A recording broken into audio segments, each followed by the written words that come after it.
Ang napipintong paglipat ng kilala na Price Kapuso actress sa Kapamilya Channel ang pinag-uusapan sa isang group chat ng fans.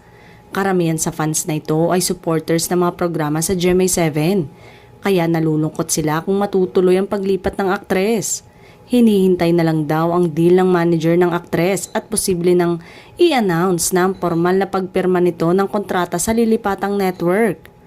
Walang exclusive contract sa dalawang network ang star kaya pwede siyang magpalipat-lipat kung saan may magandang offer. Nagustuhan daw nila ang inilatag ng mga programang gagawin nito sa Kapamilya Channel.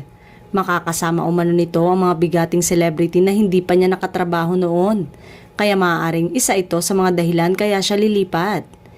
Hiling naman na huwag dapat personally na mga ganito. Iniintindi ang mga lipatan na may dahilan na sana higit sa pansarili. Unang kumalat ang balita ng maispatan nito na kasama ang mga kapamilya executive.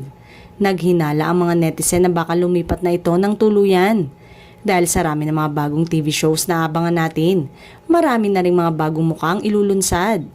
Ang bongga nga ng star, Magic, na ang daming promising new faces ang ipakikilala.